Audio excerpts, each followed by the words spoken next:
সবাইকে স্বাগত জানাচ্ছি আমাদের আজকের এই আয়োজনে। আজ আমরা ইতিহাসের এমন একটা দারুণ অধ্যায় নিয়ে কথা বলবো, যাকে প্রাচীন সামরিক কৌশল আর কূটনীতির একটা মাস্টার ক্লাস বলা যায়। ৬৩০ খ্রিস্টাব্দের মক্কা বিজয়। এটা কিন্তু স্রেফ কোনো সাধারণ সামরিক অভিযান ছিল না, বরং রক্তপাতের চেয়ে কিভাবে আধ্যাত্মিক সম্প্রীতি আর ক্ষমাকে বড় করে দেখা যায়, এটা তারই এক অসামান্য দৃষ্টান্ত। চলুন সরাসরি মূল আলোচনায় ঢুকে যাই। শুরুতেই আপনাদের মনে একটা দারুণ কৌতূহল জাগতে পারে, এই যে ১০,০০০ সৈন্যের একটা বিশাল অপ্রতিরোধ্য বাহিনী একটা সুরক্ষিত শহরে আক্রমণ করতে যাচ্ছে, সাধারণত কি হয়? চরম ধ্বংসযোগ্য, তাই না?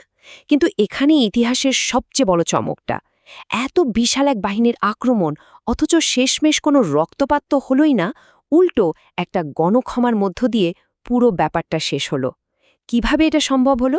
চলুন সেটাই আজ আমরা খতিয়ে দেখব। পুরো ব্যাপারটা বুঝতে হলে আমাদের একটু পেছনে তাকাতে হবে, ৬২৮ থেকে ৬৩০ খ্রিস্টাব্দের সময়কালে। ৬২৮ সালে মক্কার কুরাইশ আর মদিনার মুসলিমদের মধ্যে ১০ বছর মেয়াদী একটা শান্তি চুক্তি হয়েছিল, যা হুদাইবিয়ার সন্ধি নামে পরিচিত। সব ঠিকঠাকই চলছিল, কিন্তু ৬৩০ সালে এসে কুরাইশদের মিত্র বনু বক্কর হঠাৎ করেই মুসলিমদের মিত্র বনু খুজার উপর হামলা করে বসে। এমনকি পবিত্র কাবা প্রাঙ্গণে আশ্রয় নিয়েও তারা বাঁচতে পারেনি। ব্যাস, এই চরম সহিংসতার মধ্য দিয়ে শান্তি চুক্তিটা ভেঙে যায়। পরিস্থিতি সামাল দিতে কুরাইশ নেতা আবু সুফিয়ান তড়িঘড়ি করে মদিনায় ছুটলেন চুক্তিটা নবায়ন করতে, কিন্তু না, তার সেই কূটনীতিক চেষ্টা পুরোপুরি ব্যর্থ হয়। এই চুক্তি ভঙ্গের পর হযরত মুহাম্মদ কুরাইশদের সামনে অত্যন্ত স্পষ্ট আর আপোষহীন ৩টি শর্ত রাখলেন। ১. নিহতদের রক্তমূল্য পরিশোধ করতে হবে। ২. বনু বকরের সাথে কুরাইশদের সমস্ত জোট বাতিল করতে হবে, অথবা ৩ নম্বর শর্ত, মেনে নিতে হবে যে হুদাইবিয়ার সন্ধি পুরোপুরি বাতিল। কুরাইশরা যখন প্রথম দুটো শর্ত মানতে অস্বীকৃতি জানাল, তখন আসলে আর কোনো উপায় ছিল না, অবধারিতভাবেই একটা সামরিক প্রস্তুতির মঞ্চ তৈরি হয়ে গেল। এবার দেখুন রণকৌশলটা কতটা নিখুঁত ছিল। মদিনা থেকে যখন বাহিনীর যাত্রা শুরু হলো, তখন পুরো একটা ইনফরমেশন ব্ল্যাকআউট বা তথ্য অবরোধকরণের নীতি নেওয়া হলো। হাতিব নামের এক ব্যক্তি একটা গোপন সতর্কীকরণ চিঠি পাঠিয়েছিলেন, সেটাও মাঝপথে অত্যন্ত সুকৌশলে আটকে দেয়া হলো। এরপর শুরু হলো মনস্তাত্ত্বিক যুদ্ধ। মক্কার ঠিক বাইরে মার আজ জাহেরান নামের জায়গায় পৌঁছানোর পর রাতের বেলা ১০,০০০ অগ্নিকুণ্ড জ্বালানো হলো। একটু ভাবুন তো দৃশ্যটা, মক্কাবাসীরা দূর থেকে এই বিশাল আগুন দেখে চরম ভয় পেয়ে গেল, মানসিকভাবে তারা একেবারে দুর্বল হয়ে পড়ল। ১০,০০০ সংখ্যাটা কিন্তু সেকালের প্রেক্ষাপটে শুধুই একটা সংখ্যা নয়, এটা ছিল অভাবনীয় বিশাল এক সেনাদল। তবে মজার ব্যাপার হল, এত বিশাল সৈন্য সমাবেশের মূল উদ্দেশ্য কিন্তু ব্যাপক যুদ্ধ বা প্রাণহানি ছিল না, বরং এই অপ্রতিরোধ্য শক্তিটা এমনভাবে প্রদর্শন করা হয়েছিল যেন কুরাইশরা ভয় পেয়ে কোনো ধরনের সংগঠিত প্রতিরোধ গড়ার চিন্তায় মাথা থেকে ঝেড়ে ফেলে। এই বিশাল সামরিক প্রস্তুতি নিজের চোখে দেখে মক্কার শীর্ষ নেতা আবু সুফিয়ান তো রীতিমতো হতভাগ। তিনি স্বীকার করতে বাধ্য হলেন যে এই আধিপত্য এতই শক্তিশালী যে একে আটকানোর ক্ষমতা আসলে কারও নেই। এই উপলব্ধির পরই তিনি আত্মসমর্পণ করেন এবং ইসলাম গ্রহণ করেন। মক্কার প্রধান নেতার এই যে রূপান্তর, এটা মক্কাবাসীর আত্মবিশ্বাসকে ভেতর থেকে একেবারে গুড়িয়ে দিয়েছিল। এরপর শুরু হয় আসল অপারেশন, শহরে প্রবেশের কৌশল। এটা ছিল অত্যন্ত সুসংগঠিত, ৪ দিক থেকে প্রবেশের একটা মাস্টার প্ল্যান। খালিদ ইবনুল ওয়ালিদ, জুবাইর ইবনুল আওয়াম আর আবু উবায়দা একেবারে ভিন্ন ভিন্ন দিক থেকে ঢুকে খুব দ্রুত শহরটা নিজেদের নিয়ন্ত্রণে নিয়ে নেন। তবে এখানে সবচেয়ে গুরুত্বপূর্ণ পয়েন্ট কোনটা জানেন? তাদের ওপর কঠোর নির্দেশ ছিল, আত্মরক্ষা ছাড়া কোনো অবস্থাতেই কাউকে হত্যা করা যাবে না।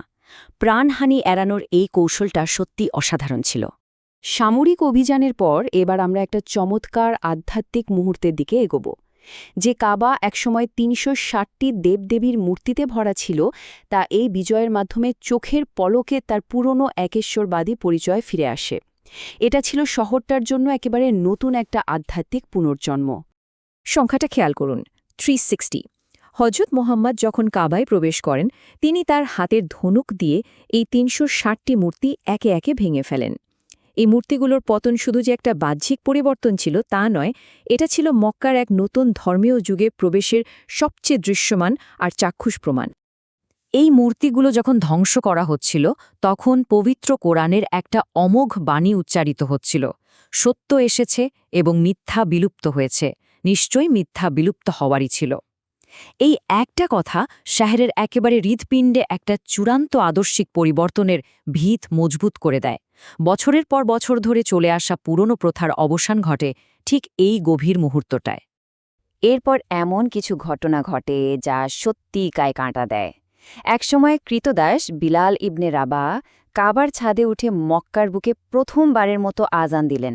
ভাবা যায়, এটা ছিল সাম্য আর নতুন একেশ্বরবাদী ব্যবস্থার এক বিশাল প্রতীক। ওদিকে কাবার চাবিটা স্থায়ীভাবে তুলে দেয়া হল উসমান ইবনে তালহার হাতে। আর এই সব কিছু, এই অভাবনীয় পরিবর্তনগুলো সাবেক শত্রুরা একেবারে চোখের সামনে অবাক বিস্ময়ে দাঁড়িয়ে দেখছিল। এবার শহরের মানুষদের কথা ভাবুন। পরাজিত মক্কাবাসী তখন কাবার চারপাশে জড়ো হয়েছে। পুরো পরিবেশে এক চরম চাপা উত্তেজনা, একেবারে পিনপতন নীরবতা। বছরের পর বছর ধরে মুসলিমদের উপর তারা যে পরিমাণ অত্যাচার, নির্যাতনার সহ্যতা করেছে, আজ তার বিনিময় তাদের কপালে কি শাস্তি জুটবে, সেই চরম আতঙ্কে সবাই যেন প্রহর গুনছিল। আর ঠিক এই জায়গাটাতেই আসে আমাদের আজকের এই গল্পের সবচেয়ে আবেগঘন মুহূর্তটা। কোনো প্রতিশোধ না, কোনো রক্তপাত না, বরং ঘোষণা করা হয় এক নজিরবিহীন গণক্ষমা। হজরত ইউসুফের সেই ঐতিহাসিক ক্ষমার বাণীটা উচ্চারণ করে বলা হয়, আজ তোমাদের বিরুদ্ধে কোনো অভিযোগ নেই, তোমরা চলে যাও, কারণ তোমরা মুক্ত। বিশ্বাস করুন, এই কথাটা সেই মুহূর্তে কতটা শক্তিশালী ছিল তা ভাবলেও অবাক লাগে। এই ক্ষমার পরিসরটা ঠিক কত বড় ছিল সেটা একটু পরিষ্কার করা দরকার। পুরো শহরের জন্য সাধারণ ক্ষমা ঘোষণা করা হলো, শুধুমাত্র 4 জন শীর্ষ অপরাধী, যারা কোনোভাবেই অনুতপ্ত ছিল না এবং যারা চুক্তি ভাঙার পেছনে সবচেয়ে বড় ইন্ধন জুগিয়েছিল, কেবল তাদের মৃত্যুদণ্ড দেয়া হয়।